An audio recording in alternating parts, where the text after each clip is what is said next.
Welcome to Vertical City. I'm your host, Lennon Richardson. During each episode, I interview one of the world's top experts in architecture, urban design, engineering, or ecology so that we can better understand and develop solutions for sustainable living. Thank you for listening, and get ready to join us on another groundbreaking and uplifting episode.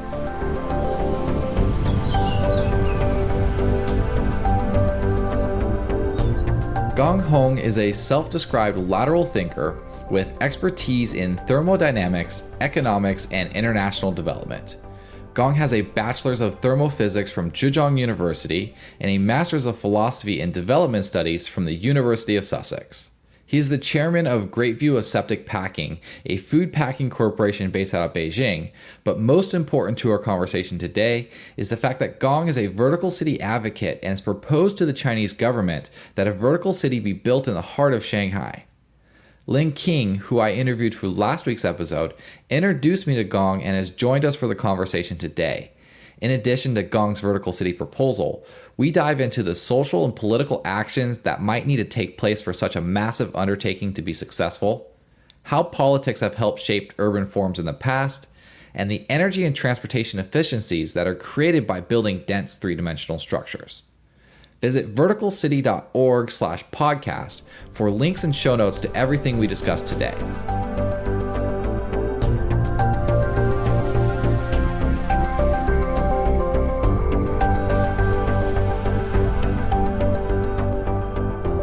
Welcome to the Vertical City podcast. I want to start by asking you about your proposal regarding the Qiantan area, the land that became available in Shanghai after the 2010 Expo. What did your proposal include? After 2010 Shanghai Expo, and then after this Expo closed, and there is a consultation process through internet, also newspaper, asking citizens to throw up ideas about how to go about this piece of land. How to use it. How to use it, yeah. And I actually ended up writing a letter to a friend of my wife, Madam Mao, and asking her to deliver the letter to the government. My idea is the following. First of all, as I said, the metropolitan of city in Shanghai, in the world, of the size, I think it's less than 10, right? There's definitely not many cities as large as Shanghai. Yes, I think less than 10, let's say 5. Yeah. And then all of a sudden, at such a developed level stage, right? Yeah. Highly developed, right. Highly dense population. All of a sudden, just next to the river, just the heart of the city, right? Because it's, let's say, Xintiandi. Yes. Xintiandi to the river, to the west bank of the river, is less than 1 kilometer. Amazing. It's amazing, right? Yeah. All of a sudden, 5 square kilometer pops up. Something to do. So that's unique, right? Yeah, it's a huge opportunity. Yeah. Then let me jump lateral. It's very sad that during the past 30 years, a lot of mistake has been done. A mistake can be easily corrected if I do this. Right, and I'm sorry, but then not for a city, because once a city is done, that means the hardware is done.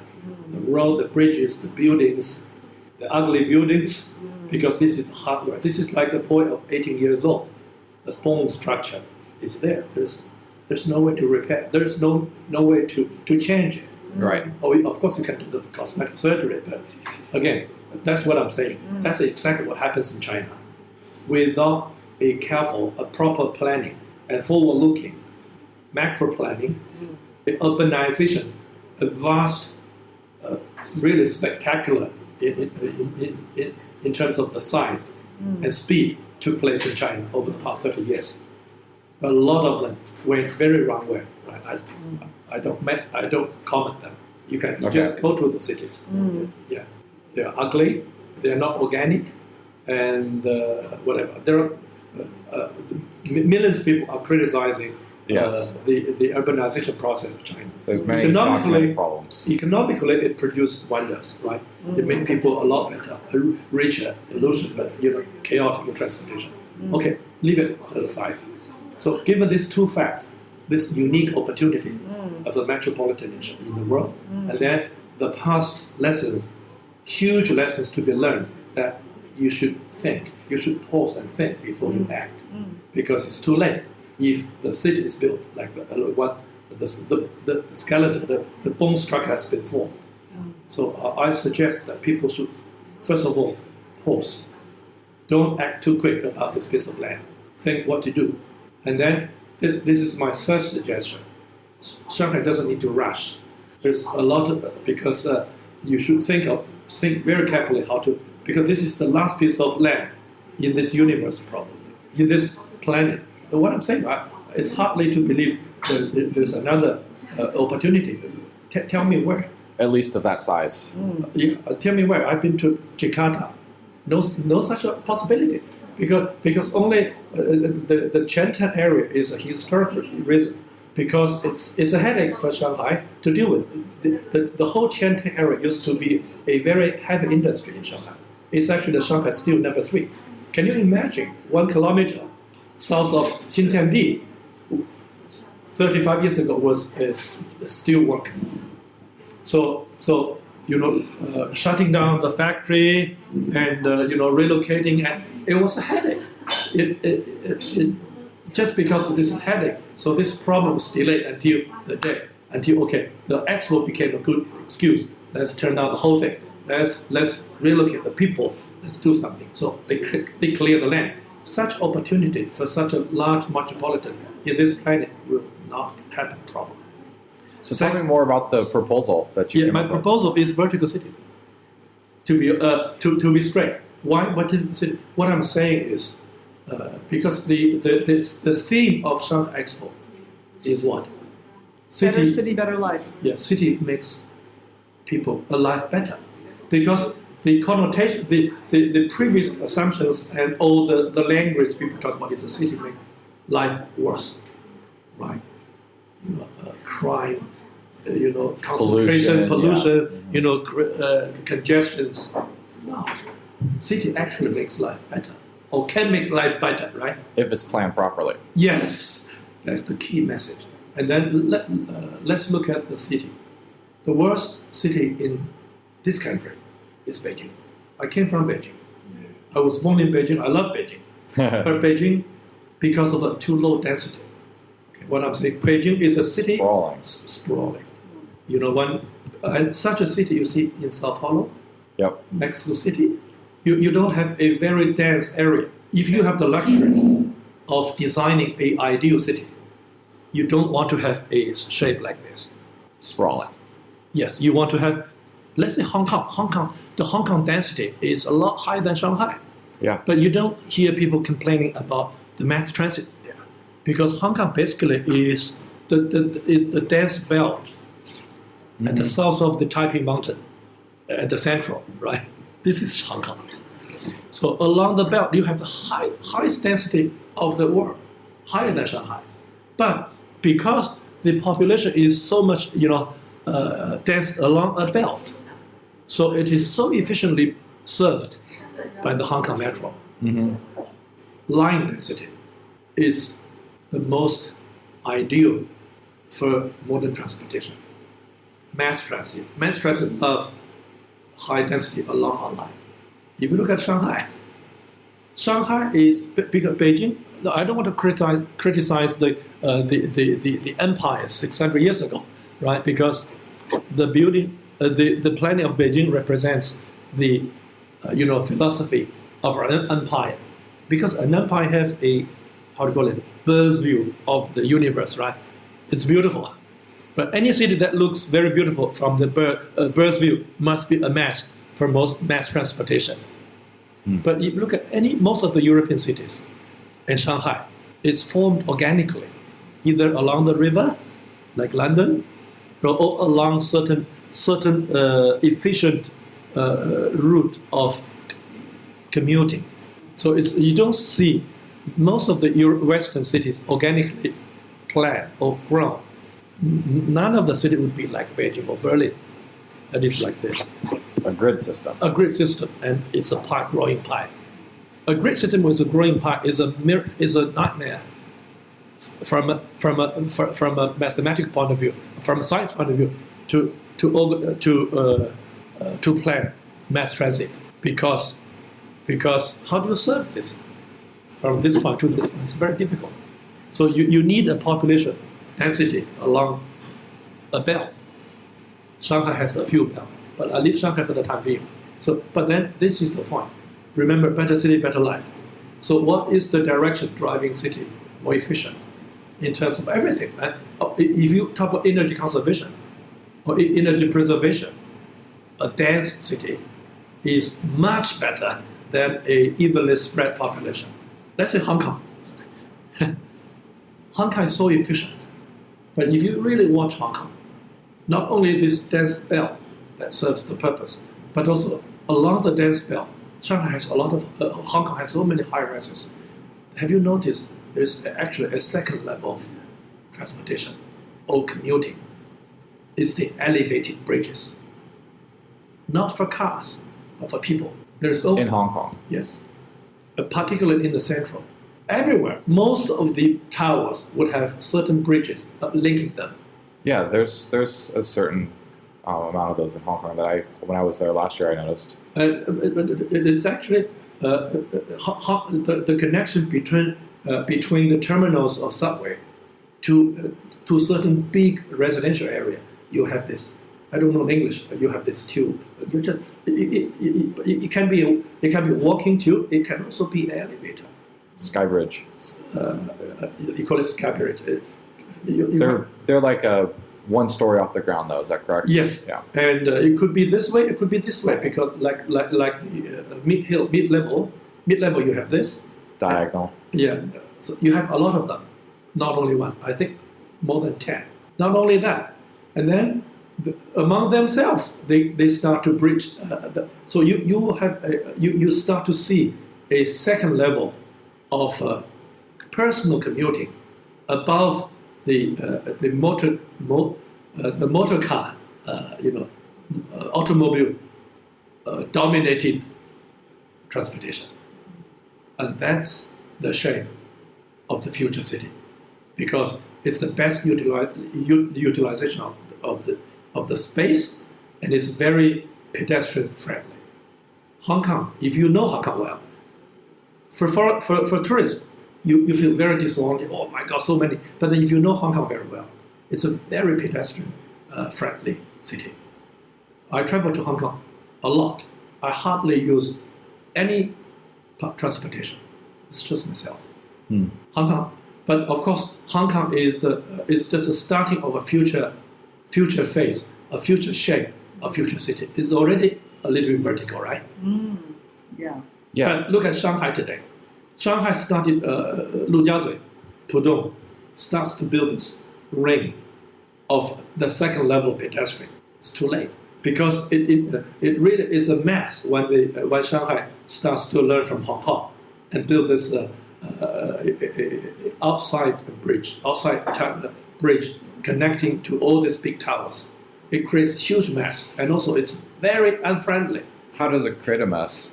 Because Lujiazui, I don't know, Lujiazui it was already a very bustling business center. Yeah. And all of a sudden, you're going to tear down everything and then drill this. And it took a lot of time. Not only that, the shape of Lujiazui. The shape, basically that's the bone structure. It's not friendly to the exact concept. It's not lined up. It's a circle.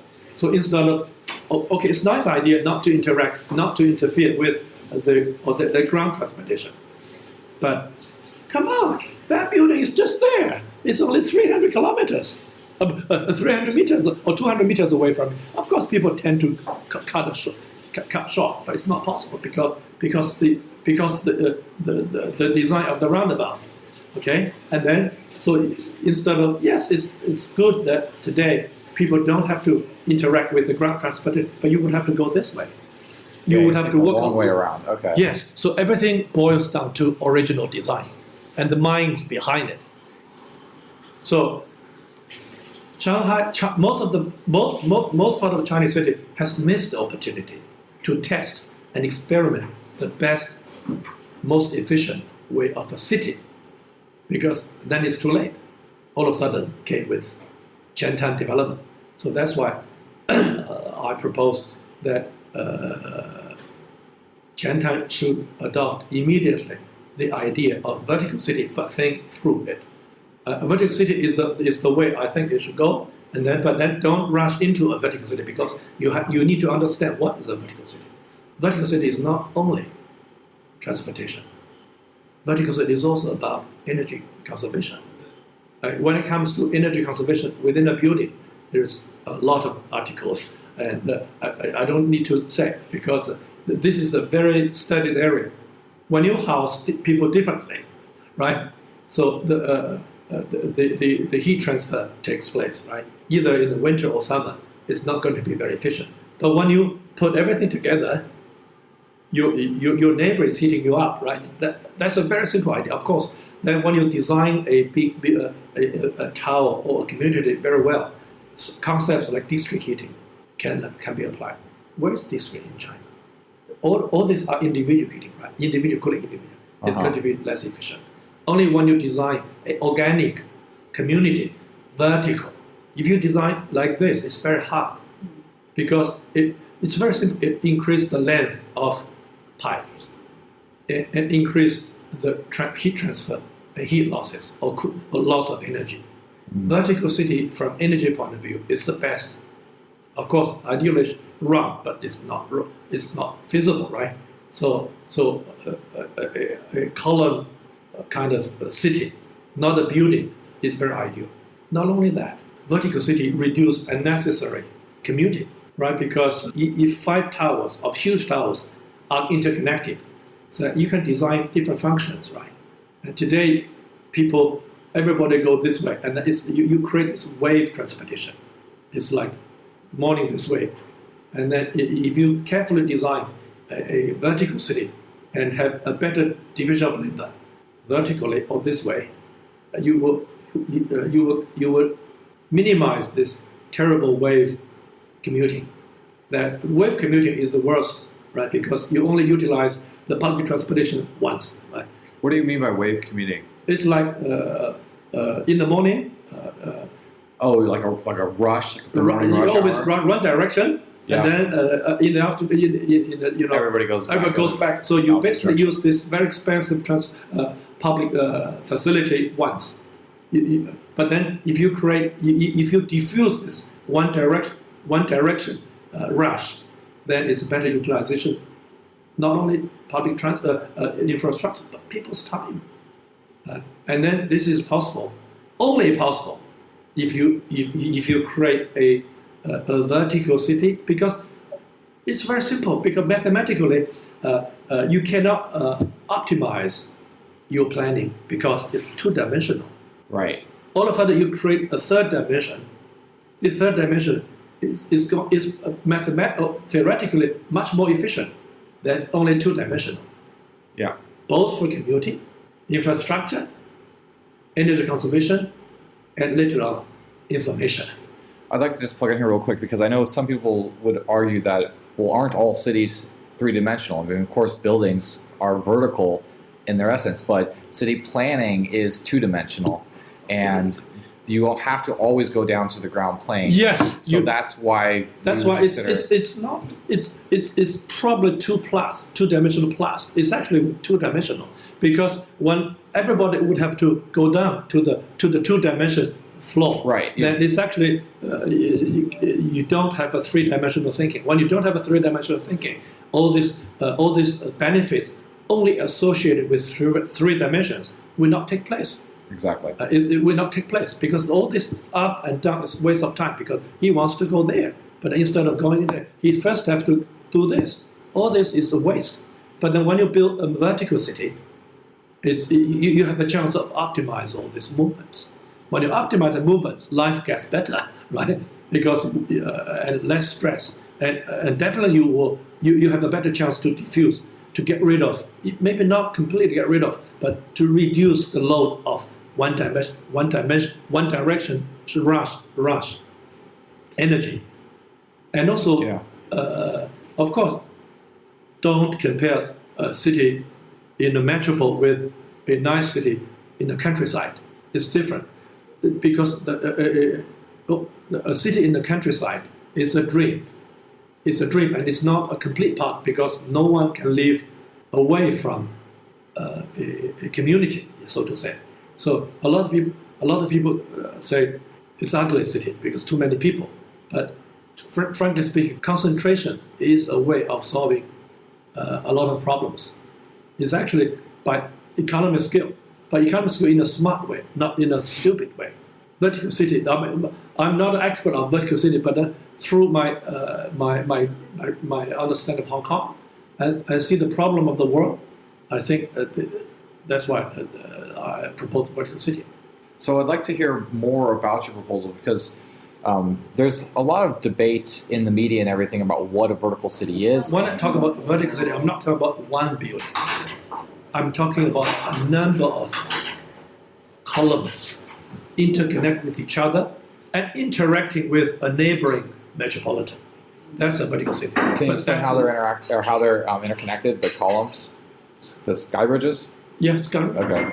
Okay. Designed according to the actual flow, or according to a forecasted flow of commuting within the among them, and also with a neighboring city, which is today's Shanghai. Mm-hmm. That chance is already gone because no one. So that means Shanghai has lost the only chance to experiment future city, because when this opportunity is gone, no one has this opportunity because there's no people. Unless someone creates an artificial city, that's not right. You have to have an organic city of the big enough size to launch such an experiment. Otherwise, all building like this will be just a showcase of an architect or something. Not saying vertical city is the solution for all cities. The vertical city definitely would be a solution for a big metropole. But in my lifetime, I don't think I will see another vertical city because this physical possibility is gone. Well, I think there's going to be other. Not in Shanghai. Then you have to clear ground of existing building, right? Well, but China also has literally grown cities out of nothing, where they just pick an ideal place on the map. And they are becoming ghosts. Well, that has happened too. I'm a strict. Against. I'm strongly against a artificial city of this kind of size. City, I mean, these artists are there talking about organic towns and cities. Cities have to be organic. And then, of course, in the U.S., you don't have certain cities are not organic. It's because of economic means. But in the U.S., once this economic means is gone, then you throw them away, right?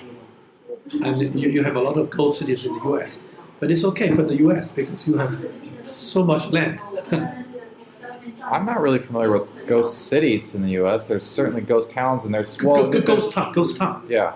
You have them in the West. You have even on my way driving from New York to Corning, the glass town. I've witnessed 3 close to be ghost towns. Huh. I mean, you can clearly see the past glory of the town. Yeah. And then you still have some population, typically old people, and then you will see houses have been not been serviced or maintained very well. A few U.S. flags were still hanging there, and these are very rusty and no activity. Yes, you do. You have the kind of cities. Yeah, but of course, the Chinese ghost city I'm talking about is man-made. They want to, mobilize people to live in the city. Most of the cities are failing. The European case is better. The reason why Europe doesn't have even one single ghost city is because the idea of planning. Liang Sicheng, do you know Liang Sicheng? He is a great urban planner. I will talk about him. My sister, his granddaughter is my sister's classmate. Dr. Liang Sicheng is the best urban planner. But I'm talking about, he studied in the US and he has a lot of influence on Europe. Europe has a lot of ancient cities and towns. Instead of coping with the post-war development, what they've done is not to tear down the old city, but build a new city right next to the old city. Like Lhasa, we did the same thing. Yes, exactly, right? And this is the formula for Europe. So that's why the new city is just next to the old city, historical town, so that you maintain the organic trace of the city, culturally, population. That seems like a viable application for vertical cities here in China. Yes, that's it. But then the vertical city, I can hardly think of smaller vertical city. I think vertical city, because it's so expensive and it's so immense in infrastructure, it's going to be, you have a critical mass. I mean, but I need to study. So we not talk about any city that can be vertical. I want to argue the contrary. Once the city or town is an organic city or town is already quite small and functioning itself, don't do that. Vertical city is a solution for metropolitan. Yeah. And with metropolitan, with land restrictions. Shanghai is typical for this. But quite a lot of cities in the world are not falling into that category. Back to Dr. Liang Sicheng. Soviet Union has formed the first master plan of China's post-war urban planning. The idea was to tear down the city wall, right, and modernize the ugly old city. Okay. That's a wrong approach. Dr. Liang, and he suggests Beijing exactly the European way, but his suggestion was turned down by the government at that time. So instead of building another city next to the old city, which I grew up, they tear down the city walls and fill up the tunnels, fill up the creeks or the canals or rivers. Oh yeah. So the function of the city, all these are the lifelines, blood line of the city, visual, mental, whatever, are gone.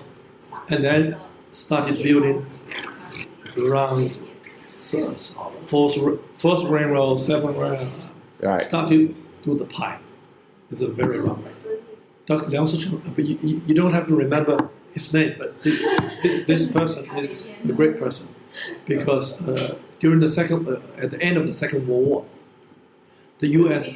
Navy and the U.S. Air Force has a special division called Expert Consultation Group about where to bomb Japan.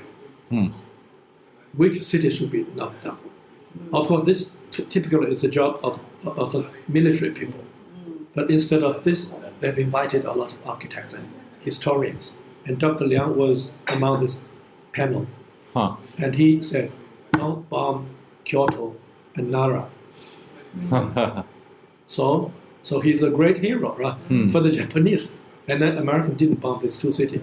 So it turned out to be the most beautiful city in the world. I love Kyoto and Nara many times already. You should go. You've been there, right? I have, and as a matter of fact, I leave for the Kansai region in a week from today. I'm going to both Kyoto and Nara next week. Right. So thanks to Dr. Liang. So you don't need to remember Dr. Liang, but that what he's done, you have to know. Yeah. And my mother is colleague of Dr. Liang's daughter. And his daughter is still alive, and my mother is still alive. They live in Beijing. Wow. So what I want to emphasize is the urban planning and the philosophy can play such a huge role in the future generations' well-being. So urban planning is the DNA design, if it is not organically formed. The most efficient will be around everything, because from one point to reach to another point, aggregated is the best. I see. Yeah. So vertical city is the closest shape of that universal universal truth of most efficient, the aggregate, because around a dome, let's say you have 10 billion, 1 billion elements, and you Places you could go. yeah, everything, information. Oh, okay. So round is always the most efficient shape, and vertical city is closest shape. You can't build a round; it's not possible. We have gravity. If we don't have a gravity, I'm sure it's the best way to build it. But we have gravity, so we have to deal with gravity with some structures. That's why you have vertical city. Huh. That's my dream. This has been amazing, to hear your ideas and that they're so close to the same little ideas that my dad wrote in his book. I think it's quite amazing. Yeah, I've seen the book. astonishing. Yeah, I've seen the book. Yeah, it is really amazing. I mean, you. But I'm touched not. on- I'm not practicing. I'm just a premature thinker. So I'm not an architect. I'm not a builder. So I cannot think too deep. But I can only think conceptually. Okay, but I guess I have some questions for you. Considering that you know a lot about China and how things work here, what do you think it would take to actually get the government and all the additional powers that would need to come together, developers, etc., to build an something actual like this. vertical city? Yeah, what is it going to take? Lobby, and one bloody example. I mean, and we have to really seize the opportunity because people believe what they see. I know a developer, Van Tong. Oh, You know Van Tong? And the chairman is Mr. Feng. He's a dreamer. Mr. Feng is a lateral thinker. He doesn't speak English. That's very sad. He said he was going to build a vertical city in south of Xi'an. That's not the right place. Vertical city is for a dense population with organic population. So he missed that target. But he's a visionary. He was even thinking vertical farm. I don't think that's right. Certain things can't be grown easily, and it's going to be very expensive. Maybe certain things. I mean, he was even thinking. I think he said he wants to host 100,000 people in one building, which is also wrong, because from a mathematical point of view, one is more expensive than a few. But then there's a spectrum. If too many buildings, but there's a optimization. So he was going to build one structure, vertical. How many floors I forgot, and house 100,000 people, with even organic farmers and cows, and I think it's too ideal because land is needed for growing agriculture efficiently. yeah. I've been diving into the vertical farm topic quite a bit recently, and I think that there are applications where it's beneficial, but Maybe it's not going to replace. Maybe veggie. It's not going to replace traditional farming. No, but it's probably a sticker, or a branding, maybe, yes, but not everything. But I'm not totally against the idea, but the vertical city that I'm visualizing, excluding so-called vertical farm. Not entirely, but then we have to have a critical eye about vertical farming. So, in lobbying to have a vertical city built, what do you think would be the ideal approach? What argument do we put forth? Is it one of sustainability? Is it one of pride? Is it one of population density, population growth? What do you think is the most Energy. appropriate angle? Vision. To be the first to do it, or To be the first. China has the capability. Once they have identified something right, they can do it within no fast, time. yeah. That's the advantage of socialism. So obviously this is good. But if we're not able to sell the vision or mobilize a group of decision makers to believe the future is like this, nobody will take the risk. That's another problem of the bureaucratic society, because if I'm a governmental official, I want to take the risk. I just want to finish my term of 4 years and being the governor and retire. So you need a quality of your lobbying. The party that you want to lobby, has the execution capability, but at the same time, he should have a quality of a dreamer, entrepreneur. And typically, these two qualities are contradictory to each other. You are either an entrepreneur, right, or you are a bloody bureaucrat that I will act fast if my boss tells me this. So you don't find them combined within one person. Very hard. So ideally, it should be an entrepreneur. But an entrepreneur is nothing in China. I mean, when it comes to things like this, because you have all these political, social implications of building a vertical city or lobbying for it. So you need to talk to government. But you need to talk to government with an entrepreneur quality. Who is that? And also, let's list this qualities, prerequisites. A dense populated area and very close to this area. Otherwise, the city is not going to be organic. Otherwise, in order to connect this future's vertical city with this organic mother population, you need very expensive tubes. So as close to the organic population as possible. There's empty land. It's not vertical city for me. It's not one building. Yeah. Right. It's a few of this functioning organically. So you need a city of science and that, and then you need a government that is futuristic. And also act swiftly, and I think that's it.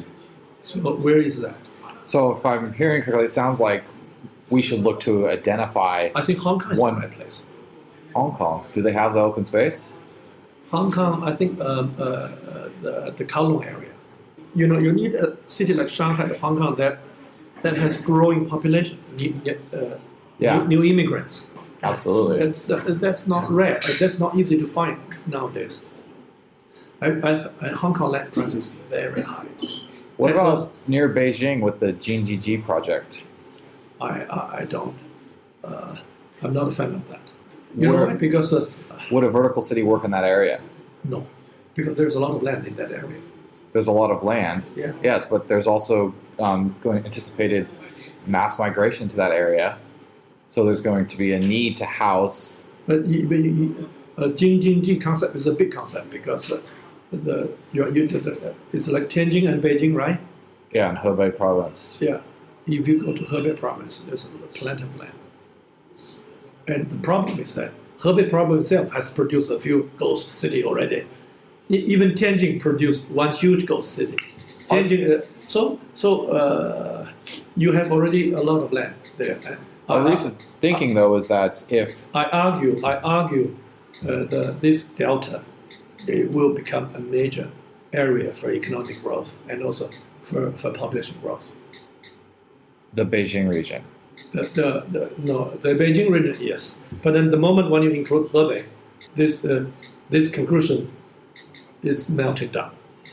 Hebei is a very underdeveloped area. It's not like the reason why Shanghai, Jiangsu, and Zhejiang here is so well developed. It's organic.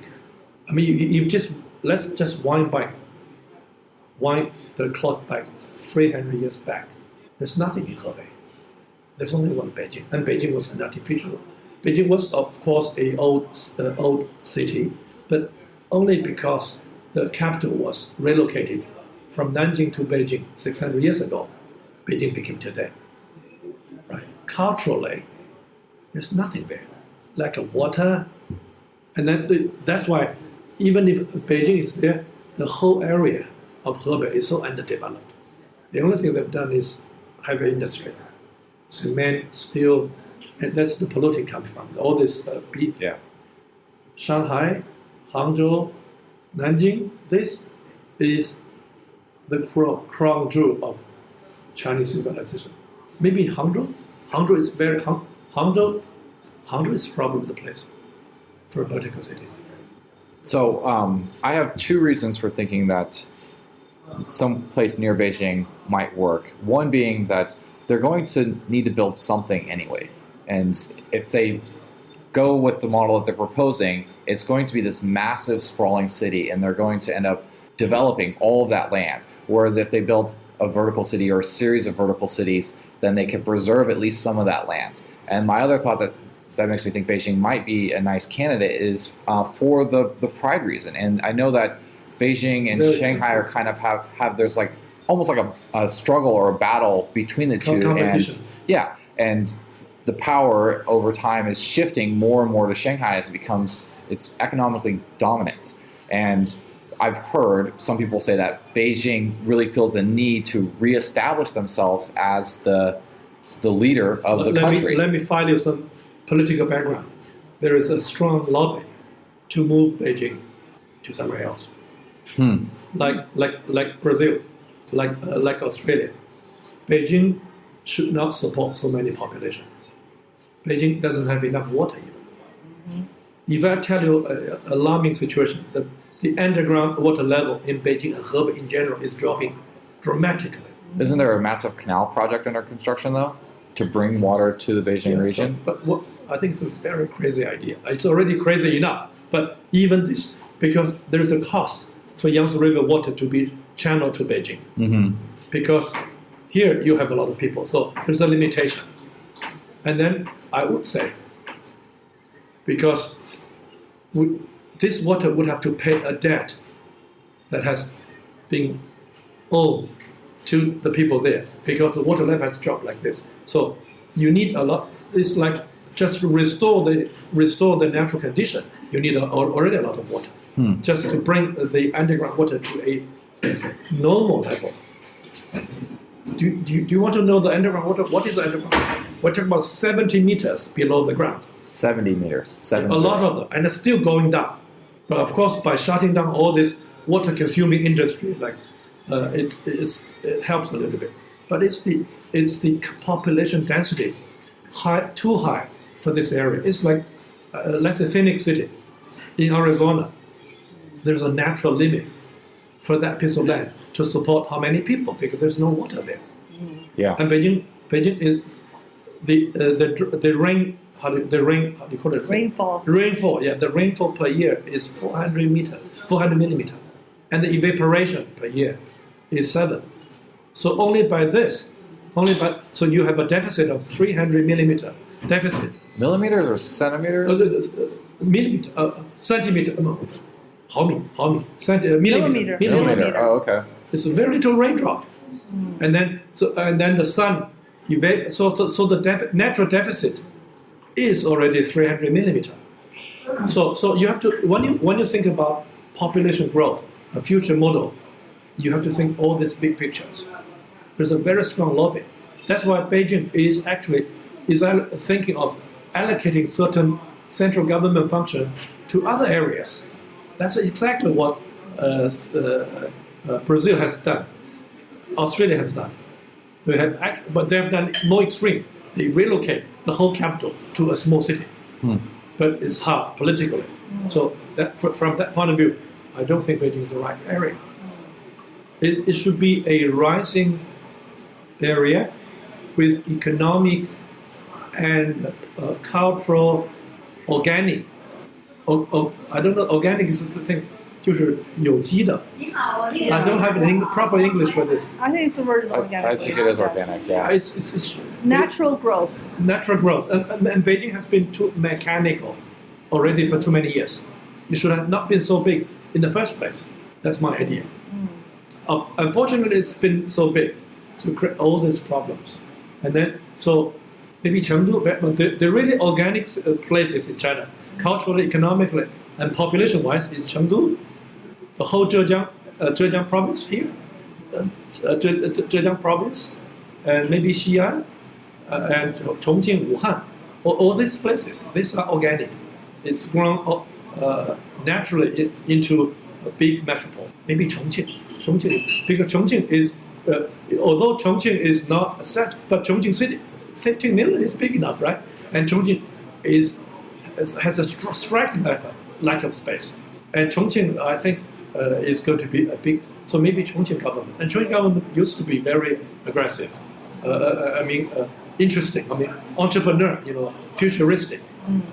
Hangzhou government I know very well because we are from the Zhejiang University, and there the Hangzhou. If you look at Hangzhou, is a huge economic center in China.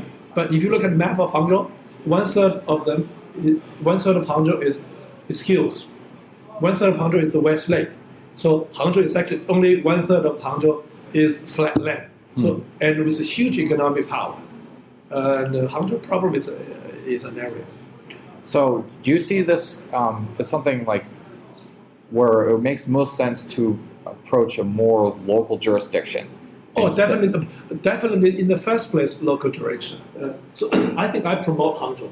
I suggest Hangzhou, because of what I've said, and the need, the density, the organic, and it's a future center. Beijing, I have a lot of problems, but lobby, both level. Hangzhou, you have to lobby to the provincial and city government. At the same time, as a broader concept, you have to create a noise, a background noise among the experts and decision makers. I don't think decision makers, because decision makers by nature are bureaucrats. Bureaucrats, they are not necessarily experts in any area. But today, the bureaucrats, at least this generation of Chinese, are better, a lot better than the past. So at least they listen to public opinions to some extent, and experts. If Mao Zedong and Zhou Enlai listened to Dr. Liang, Beijing would be beautiful today. They didn't. So you have to launch a lobby in the academic arena in general in China. Yeah.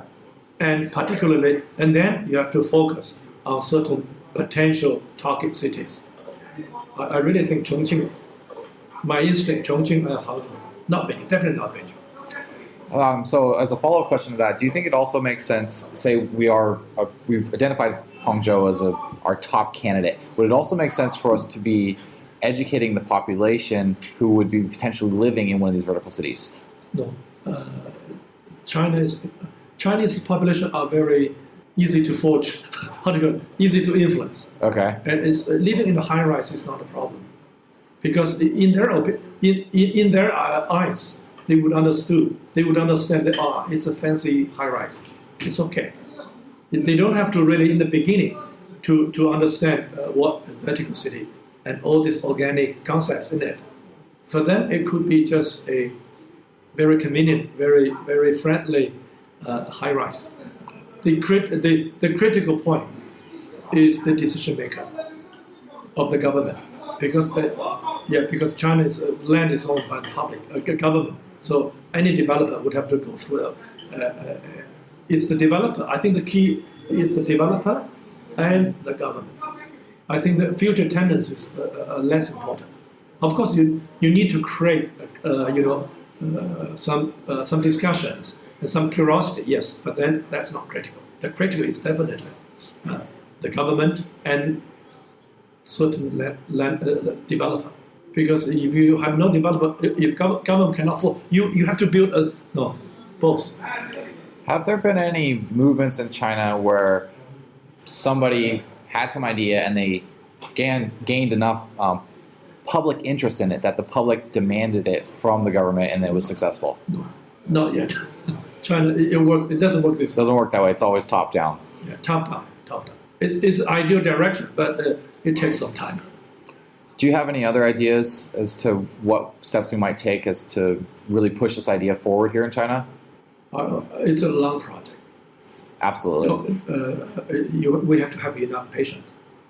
So that means in between the time, lobby and educating academics, special groups, architects is still important. Yeah. And warm up certain government officials. Maybe it takes a few years. Absolutely. Yeah, it's not a fast thing in China. Let's see what.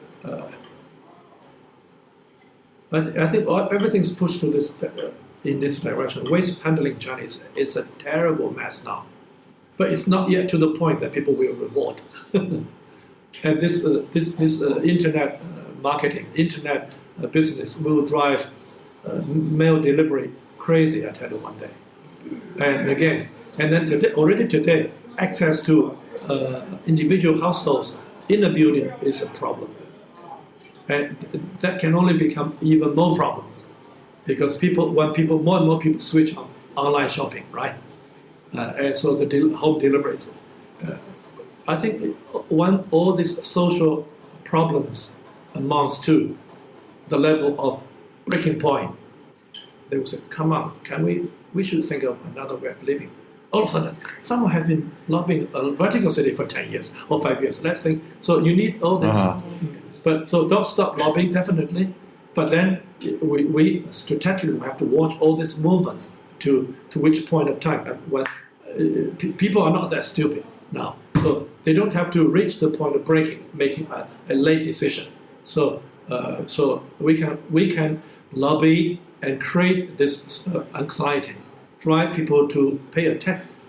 Okay. Well, thank you. I really appreciate you sitting down and talking with us. Yeah. One thing I always like to do, if you have any last words you'd like to give to the listeners of the podcast, then this is your time to make a call to action or to educate the populace in any way you desire. Yeah, I think creating awareness in general is always helpful, but then it's going to be a very, very expensive activity. So instead of mobilizing or creating awareness for the general masses, we should start from experts or opinion leaders first. Mm-hmm. I think that's number one. Number two, I think this is a long process. So don't rush. Mm-hmm. That's my only comments. Great. Well, thank you. Thank you so much for joining me. I really appreciate it.